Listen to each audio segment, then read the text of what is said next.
Welcome to Counterpoint. I'm Tanya Granick-Allen. Since pro-democracy protests in Cuba erupted in July, many have heard the cries for freedom and have stood in solidarity with the Cubans.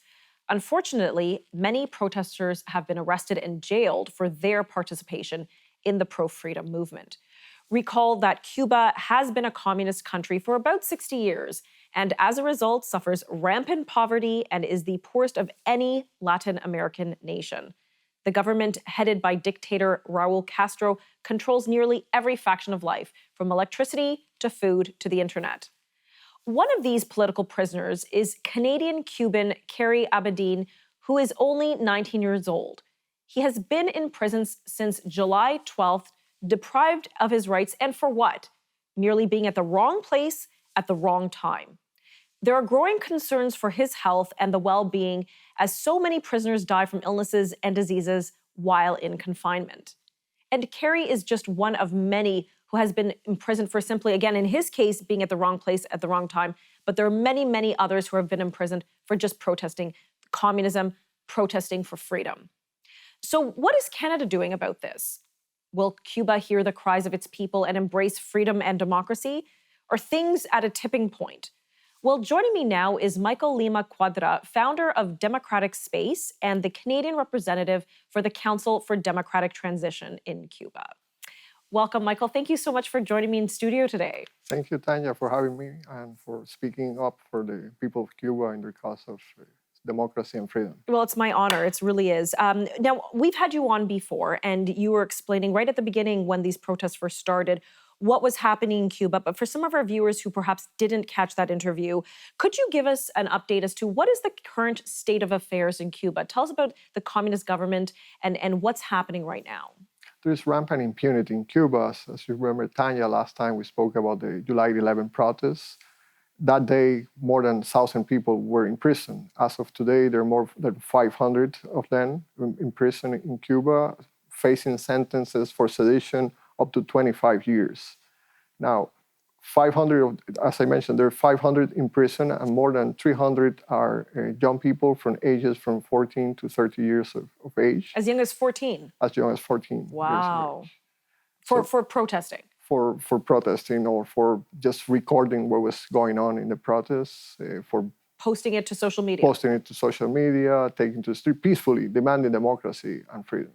Right. So many families are separated. Many prisoners are being held incommunicado, haven't talked to their families in this period of time.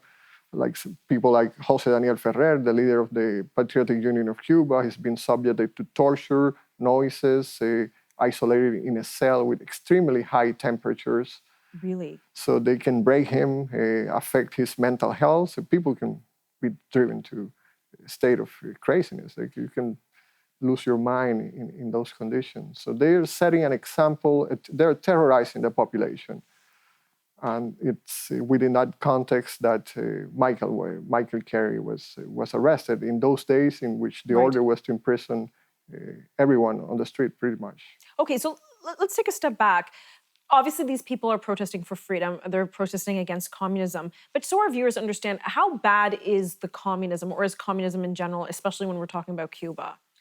There are no opportunities, there is no freedom. So the new generation now, the ones that are calling for protests, understand that unless you change the communist system, unless you get rid of the one-party state, the state of affairs in Cuba will remain the same. Only with democracy, with market economy, people can grow as individuals and as nations. But most important is that the younger generation understands that the root cause of all misery and oppression is the communist system. Free elections would be the first step to move ahead. So, I mean, I think that's terrific news. I'm an anti-communist, so I think that's great news that the next generation has stood up. Where was the previous generation? Were they not trying to protest? What happened there? The pro-democracy movement in Cuba, the ones that the human rights movement, the type of struggle that we have today started in the 1980s. So they were the first one. There were intellectuals who started the movement. Right now in Cuba, we have the most peaceful pro-democracy movement in the history of Cuba. In the past, in the 50s, it was violent. But now, since the 80s, it's a peaceful pro-democracy movement. So they started, they set the precedent to encourage people to claim their rights, demand their freedoms. Right. So it's been, for the past 3 decades, it's been a struggle. Now, what they started has grown into old society, not just a group of intellectuals, but the younger generation, artists, journalists, all across the Cuban society. I want to hear more about this fight for democracy, for freedom, and we'll be right back in just a few moments.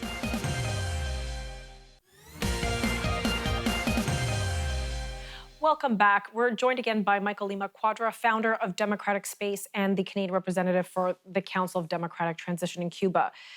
Michael, before the break, I was asking why now? Why this generation? Why have they seemed to be able to break through with their political protests? Why haven't we seen a previous generation do that? Or maybe they have, and we're just not aware of it.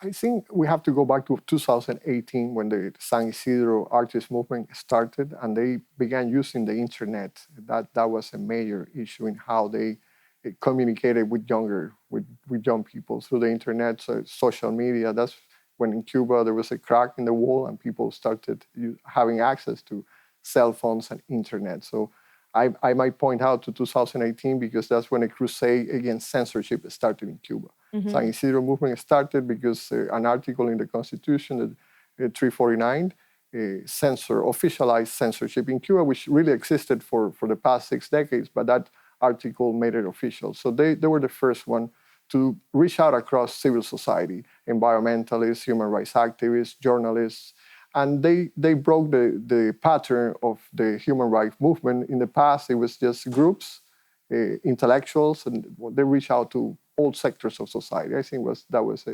the starting point. They started to do public protests across cities. Mm-hmm. Their founder, Luis Manuel Otero, who is now in prison in Cuba in bad conditions, he started this movement and started to reach out to others and do all sorts of public protests against the 349 along with other artists. And a lot of these protesters are youth. They're, under 25. Some as young as 14 have even been arrested. Am I right? Yes.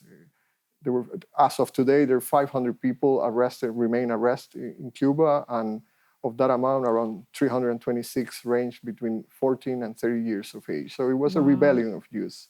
Most of the younger generation said enough and understood that the system had to change.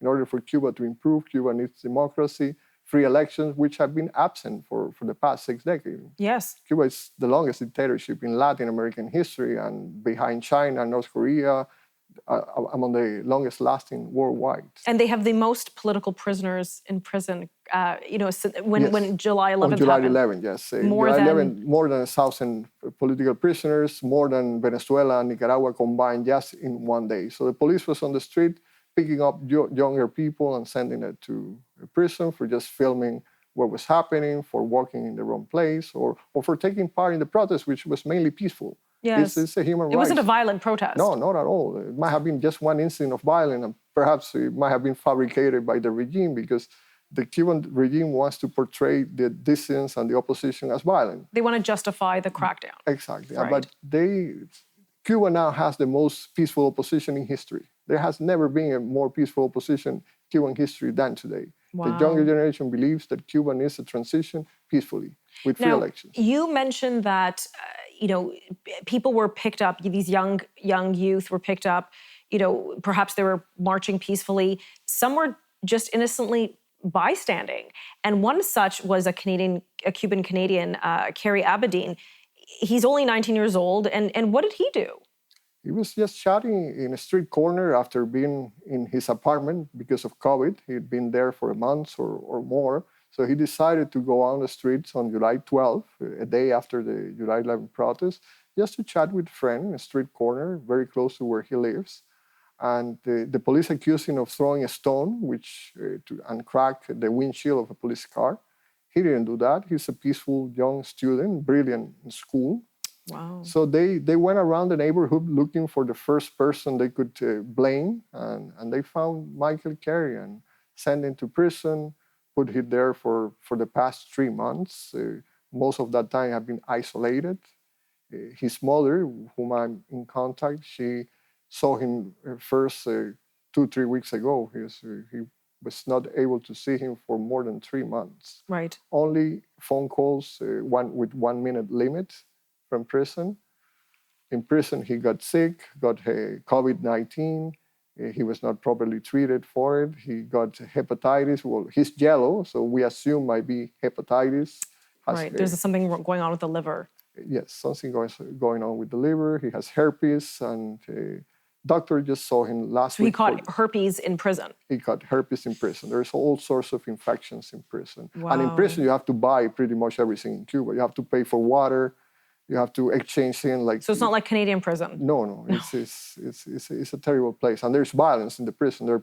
In that prison where he's held at, which is called the Western Youth Prison. There are prisoners charged with murder, rape. So it's a whole mess. We're going to have to cut to commercial, but I want to talk to you more about what's being done about Carrie Abedin. We'll be right back in a moment.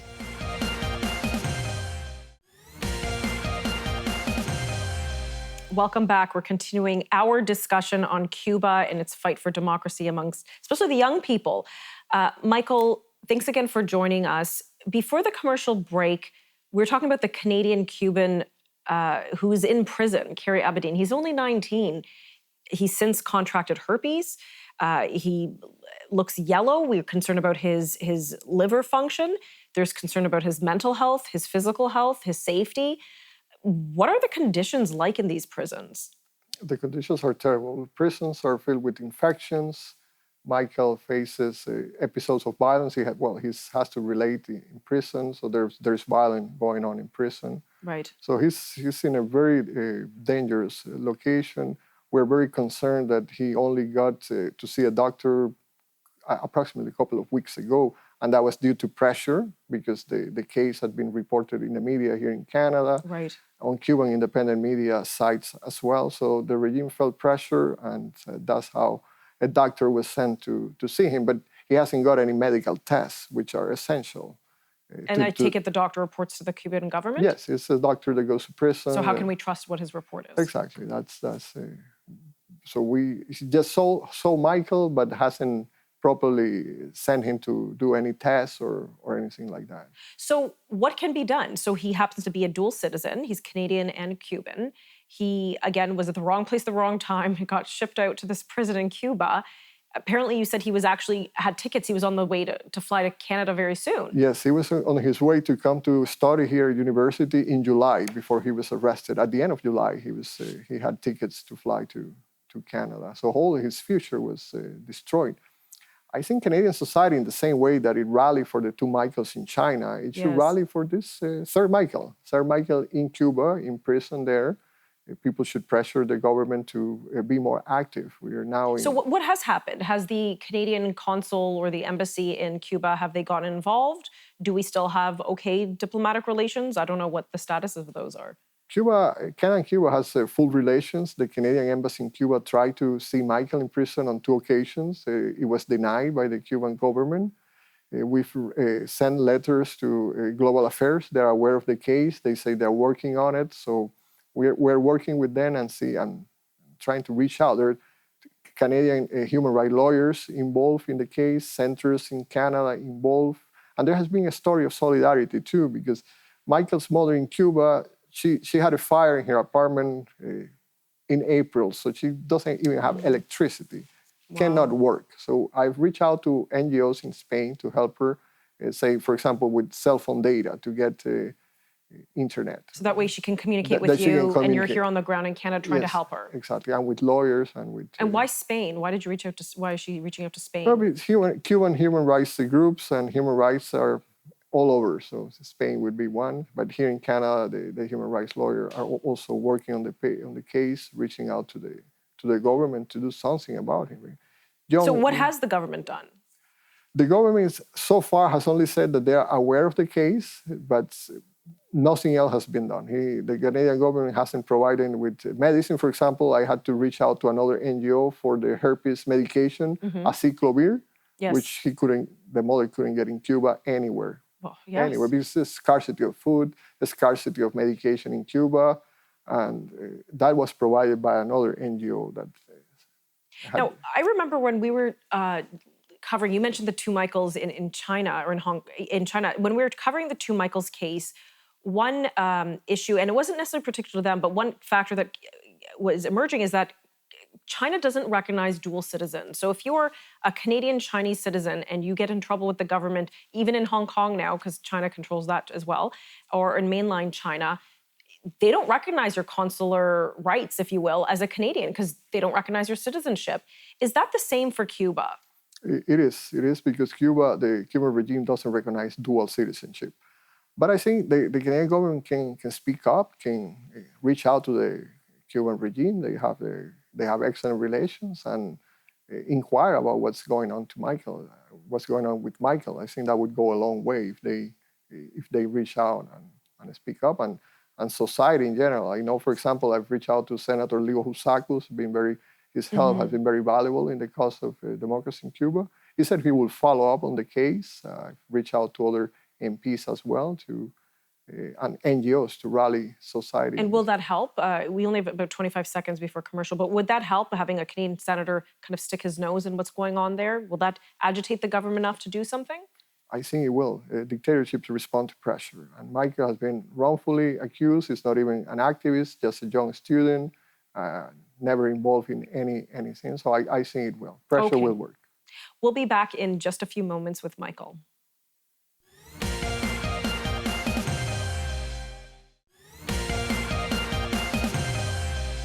Welcome back. We're wrapping up our discussion on Cuba and its fight for democracy. Michael, just to wrap up the Michael Carey Abedin situation,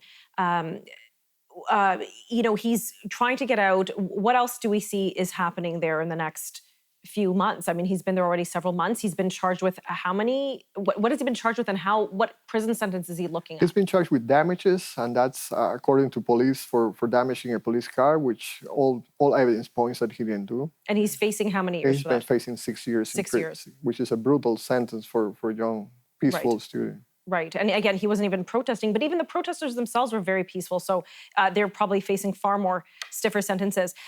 You have a petition, or there is a petition that you're helping and that has been sponsored called E3573. And it's an official federal government of Canada petition. Can you tell us a little bit about it? And I want to show a video on it in just a moment. The petition is asking the Canadian government what many in the Cuban Canadian community and those that identify with democracy would like in Cuba. The most urgent issues that the petition is asking for is that Canada leads an international effort, that it joins Amnesty International, the working group, the arbitrary detention working groups on the United Nations, lead like an international coalition to demand the release of political prisoners. Cuba now has more than 650 political prisoners, counting the 500 from July 11 plus the 120 that had before July 11. So that's one of the major issues that Canada take leadership in that Canada pressures for the holding of free elections in Cuba. That would be the starting point for transition. Okay, let's watch one of this video that you've created. If you don't mind putting that first video up, please. Today, I call upon all freedom-loving Canadians to support the efforts of the Cuban people to live in freedom and democracy by signing petition E3573. Cubans are living a historic moment. Tens of thousands have taken to the streets on July 11, and a new march is being planned for November 15. This petition is being supported by MP Tony Baldinelli, a friend of the cause of freedom and human rights in Cuba and around the world. The petition urges the Canadian government to support an international effort for the release of all political prisoners in Cuba. It calls upon the government to target all those high officials responsible for gross human rights violations in the island, persecution, torture, beatings of pro-democracy activists and protesters, to submit to the will of the Cuban people in free, democratic, and multi-party elections, and it calls upon the government of Canada to recognize the pro-democracy groups in the island as formal and legitimate representatives of the will of the Cuban people. I urge all Canadians to join freedom-loving Cubans in signing petition E3573. Okay, that was a beautiful video. So how can people sign this petition? They can sign the petition. On the image of the petition, there is a QR code they can scan with their phones, or they can just go to the House of Commons website, the petition website, or on Google, they search for petition E3573, and and they'll find it. So E3573. And I think we're going to end the interview with showing one other little clip. What else can Canadians do? Canada can start by speaking up. Say, for example, there's a protest coming up in Cuba, a peaceful protest. Canada can, the Canadian government can say that they respect the right of the Cuban people to take to the streets, that they condemn repression. That's one of the things in the petition, to sanction high officials involved in human rights violation, recognizing the opposition in Cuba as it does with other dictatorships around the world. Cuba is one of the longest lasting, and yet the Canadian government doesn't use the same standard as it uses with Venezuela, Belarus, and other dictatorships. Okay, Michael, you know what? I want to end with a video that your organization has produced, which I think is phenomenal. But first, I'd like to thank you again for joining me, and I encourage those who want to get involved to sign that petition. So thank you very much, and we'll show that last clip now. Thank you, Tanya.